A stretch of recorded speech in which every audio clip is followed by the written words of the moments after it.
Que nous réserve 2019 en sport business? Bienvenue à Focus. Ici Ray Lalonde et voici mon podcast sur la business du sport, offrant une perspective de plus de 30 ans dans l'industrie. Et c'est parti.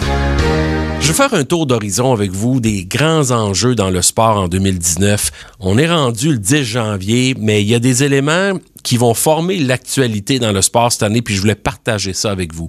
Un peu de prédiction, mais surtout une vision de l'avenir, selon moi. C'est pas une question de boule de cristal, mais je vous assure que je suis assidûment l'actualité et les développements à l'échelle mondiale pour partager avec vous ce que je pense qui va affecter la consommation sportive en cette nouvelle année. Il y a eu plein de nouveautés en 2018 qui vont se poursuivre et propulser l'année 2019 vers de nouveaux sommets sportifs, selon moi. Puis ce que je veux dire par là, c'est qu'il y a 3 vraiment grands axes ou grands sujets qui vont dominer le sport, la business, cette industrie gigantesque en 2019. D'abord, dans aucun ordre là, en particulier, mais d'abord pour moi, c'est la consommation du contenu sur le stream vidéo, sur les téléphones mobiles intelligents et l'ordinateur, le Mac, l'ordinateur portable, plutôt que la télé. On va voir de plus en plus d'investissements de la part des grandes entreprises comme Amazon, comme Twitter, Google, Facebook, toutes les plateformes de médias sociaux et de produits numériques. Puis je pense aussi à des produits comme DAZN qui achètent du contenu sportif pour ensuite retransmettre sur le stream, qui vont être à la chasse aux propriétés sportives live, en direct. Ça demeure quelque chose qui est irremplaçable. Le résultat sportif, après, oui, mais les gens veulent voir cette performance-là, cette compétition-là, cet événement-là en direct. Sinon, ils vont regarder que le résultat. Regarder des événements en différé ou après, c'est très peu populaire aujourd'hui de nos jours parce qu'on a accès à toute l'information quasiment virtuellement. Le deuxième sujet qui va dominer l'actualité en 2019, c'est les paris sportifs. Bon, particulièrement aux États-Unis, parce que le gouvernement fédéral a maintenant permis, depuis le mois de juillet dernier, à ce qu'on puisse miser sur les matchs individuels dans le sport. Puis ça va évoluer de façon ultra rapide parce que les ligues déjà sont en position de partenariats commanditaires commerciaux avec des destinations de casinos puis de paris, mais aussi ils vont fournir de plus en plus de données analytiques puis d'informations utiles aux parieurs via les diffusions de leurs produits à la télé ou sur les plateformes traditionnelles. On va voir plus d'ententes commerciales entre des ligues puis des casinos puis des milliards de dollars de mise sur les résultats quotidiens puis qui vont générer des milliards de dollars pour les ligues sportives, particulièrement la NFL et la NBA. Le troisième sujet qui va affecter de plus en plus notre industrie, c'est l'ascension du e-sport et les compétitions ultra élevées, haut de gamme de jeux vidéo à l'échelle mondiale. On parle de compétition, on parle de ligue, on parle d'équipe. Ce n'est que le début, qu'est-ce qu'on a vu là, mais les chiffres sont tellement révélateurs et le nombre de produits puis ligues va être à la hausse. On va acheter des franchises comme on achète des franchises de sport traditionnels. C'est plus une tendance là, ou une mode. C'est un phénomène durable qui va compétitionner, selon moi, avec les sports traditionnels d'ici très peu de temps. Bon, parlons-en des sports traditionnels pour quelques instants. Justement, je pense qu'un des plus gros changements, ça va être la technologie qui va poursuivre sa croissance au niveau des stades, des billets, des entrées dans les stades. L'espèce d'amélioration de l'expérience client grâce à la technologie. Puis c'est aussi une course folle pour les ligues et les équipes vers la modernité, de façon à connecter avec la génération de plus jeunes consommateurs. Donc, les ligues et les équipes s'investissent pour trouver des façons d'être plus pertinents avec les jeunes consommateurs. Le coût des droits de diffusion va augmenter, évidemment, mais les ligues et les propriétés vont devoir créer d'autres formes d'accessibilité puis innover dans l'offre. Parce que juste acheter les droits pour des matchs, ça suffit plus. On va avoir besoin des droits numériques, on va avoir besoin de toutes sortes d'autres droits d'utilisation pour justifier les hautes dépenses dans la diffusion des produits sportifs. Bon, il va y avoir des nouveaux stades qui vont être en construction, qui vont être encore plus techno que jamais. La valeur des franchises de sport, ça va aller en augmentant. Pourquoi? Parce qu'il y a plus de demandeurs que de clubs disponibles. L'offre et la demande, tout simplement. Dans le sport en particulier, là, je pense qu'on va voir dans le tennis, surtout masculin, là, une menace à l'establishment.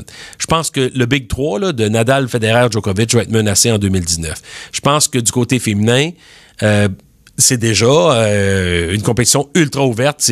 Ce n'est plus la domination de Serena Williams, mais je pense qu'il y a trop de jeunes talentueuses dans le tennis féminin qui vont continuer à se disputer les titres. Puis chez les hommes, je reviens à ça pour dire que, selon moi, là, les Khachanov, les Dominic Thiem, les Zverev, les Stefanos, Tsitsipas, Shapovalov, le jeune Dominor d'Australie, je pense que ces gars-là sont dus pour gagner un grand chelem cette année. Moi, je pense personnellement que c'est Khachanov qui va être le prochain à sortir un des membres du Big Three. Je pense que la carrière de Federer tire à sa fin. Ça a été un brillant joueur, le meilleur de tous les temps à date, mais je pense que Nadal et Djokovic vont encore être les meilleurs en général en 2019, mais la domination est terminée. Au golf, il y a trop de jeunes champions, contrairement au tennis. Alors, c'est impossible à prédire si c'est pas Brooks Koepka, Dustin Johnson, Rory McIlroy, Justin Thomas, les Bryson DeChambeau qui vient de gagner encore une fois, Xander Schauffele qui a gagné la semaine dernière, Ricky Fowler. Ces gars-là, ils sont des joueurs qui vont continuer de mettre des obstacles et des barrières devant Tiger Woods. Tiger Woods, c'est le baromètre de la PGA, mais les jeunes loups sont trop forts. Je pense pas que Tiger va gagner un tournoi majeur cette année. Au baseball, moi, je vois les Red Sox encore une fois. Il y a trop de talent, trop d'argent dans cette équipe-là. Dans la NBA, moi, je vois les Raptors et les Warriors en finale. Puis si Kawhi Leonard est en santé, je pense que Toronto pourrait gagner le titre de la NBA cette année parce que je pense que les Warriors vont être tout simplement trop fatigués puis usés. Eux autres, il faut qu'ils traversent les Spurs, les Nuggets, les Lakers, les Rockets. L'Ouest est très compétitif. Puis je pense qu'ils vont être épuisés au moment où il va venir le temps d'affronter les Raptors. Entre-temps, la NBA va continuer d'innover, poursuivre la conquête du monde, jouer des matchs en Inde, continuer de miser sur la technologie, développer le marché dans plusieurs continents de la planète. Il n'y a aucune ligue de sport aussi mondiale que la NBA. Au football, la NFL a connu une grosse année en 2018, mais je persiste à croire qu'il y a des changements dans le jeu, dans la compétition, qui vont devoir être considérés pour réduire les blessures à la tête. Puis on va voir si Roger Goodell est l'homme de la situation pour superviser un peu ces modifications-là. Puis finalement, au hockey, la prochaine frontière pour Gary Bettman, selon moi, se nomme Houston. Puis ça va être soit via les Coyotes qui déménageraient ou via une autre phase d'expansion. Puis ce marché du Texas est trop riche pour ignorer longtemps. Je suis pas certain qu'on va le voir en 2019, mais ça a été rapide pour Seattle, ça va être rapide pour Houston, selon moi. Finalement, en MLS, Don Garber, lui, il travaille comme un chef d'orchestre. Puis la conquête du marché américain se poursuit. Puis il se prépare pour la Coupe du Monde en 2026. Moi, je pense que la MLS continuera d'être la ligue avec la plus rapide croissance parmi les 5 ligues majeures en Amérique du Nord. Au Canada, je pense que la CFL va devoir faire mieux à Toronto et Montréal. C'est inacceptable que les 2 plus grosses villes soient les 2 franchises les plus faibles.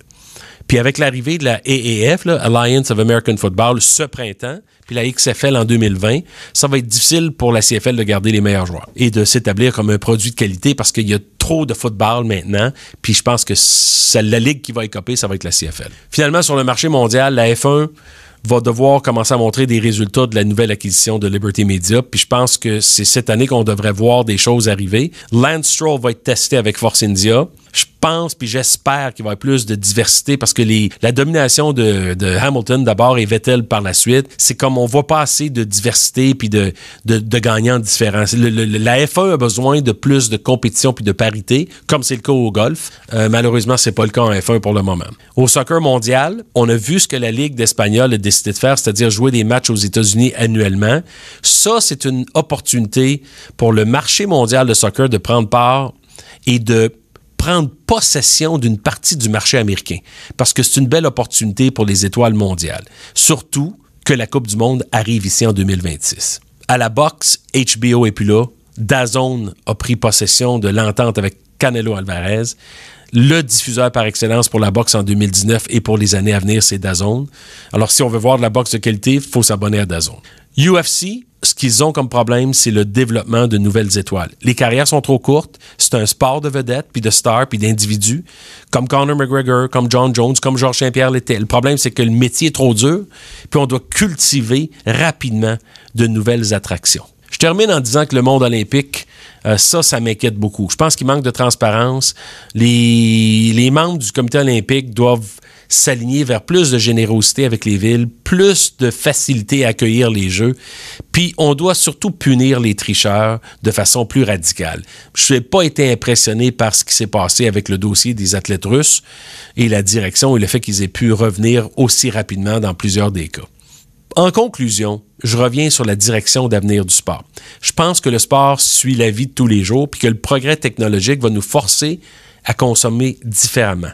Les produits sportifs doivent suivre ces avancements-là puis s'adapter aux consommateurs.